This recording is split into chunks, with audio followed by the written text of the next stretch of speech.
Chapter 9. In the afternoon, Timothy said we'd make a rope. On the north end of the island, tough vines, almost as large as a pencil, were laced over the sand. It took several hours to tear out a big pile of them. Then Timothy began weaving the rope that would make it stretch all the way down to the hill, to the beach, to the fire pile. The rope was for me. If I happened to be out on the reef and I heard the plane, I could take the light from the campfire, follow the rope down, and touch it on the big fire. The vine would serve as a way to get me safely down to the beach. After we'd torn the vines out, he was weaving in the rope, saying, "Young boss, you mustn't begin to help with the other work." We were sitting there by the hut. I had my back to the palm tree, and I was thinking, back in Willemstad at this moment, I'd probably be sitting in a classroom 3 desks away from Henrik, listening to Herr Jonkier talk about European history. I'd been tutored in Dutch the first year of Willemstad, so I could attend the regular school. Now I could speak it and understand it. My hands were tired from pulling the vines, and I just wanted to sit back and think. I didn't want to work. I said, "Timothy, I'm blind. I can't work." I heard him cutting something with his sharp knife, and he replied softly, "The hand is not blind." Did the old man understand? To work, aside from pulling out vines and drawing something on the sand, you must be able to see. Stubbornly he said, "Young boss, we need to be sleeping on these mats. You can make the mats." I looked over in his direction. "You do it," I said. "The best mat maker in all of Charlotte Lee down at Frenchtown be totally blind," he said.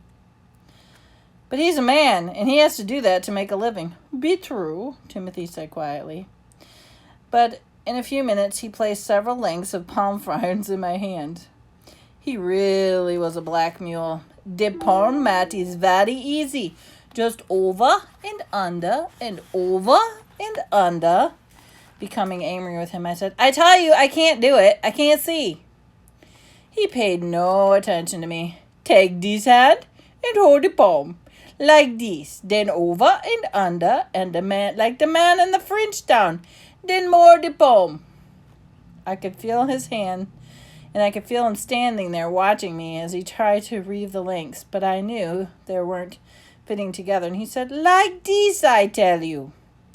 And I reached down and guided my hand over and under.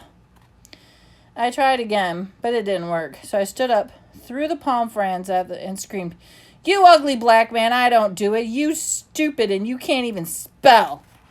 Timothy's heavy hand struck my face sharply. Stunned, I touched my face where he had hit me. Then I turned away from him, where I thought he was anyways, and my cheek stung, but I wouldn't let him see the tears in my eyes. I heard him saying very gently, "Be getting back to my own work, my own self," and I sat down again. He began to sing Fungi and Fish, the song in a low voice, and I could picture him sitting on the sand in front of the hut. That tangled gray hair, that ugly black face, and those big thick lips, and those great big hands winding the strands of the vine. The rope, I thought, it wasn't for him. It was for me. After a while, I said, "Timothy?" He didn't answer me. He walked over, pressing more palm fronds in my hands, and he murmured, "'Tis very easy, just over and under." Then he went back to singing a song about fungi and fish again. Something happened that day to me on the Cay. I'm not sure what happened, but I had begun to change. I said, "Timothy, I want to be your friend." He said softly, "Young boss, you've always been me friend." I said, "Can you call me Philip instead of young boss?" "Philip," he said warmly.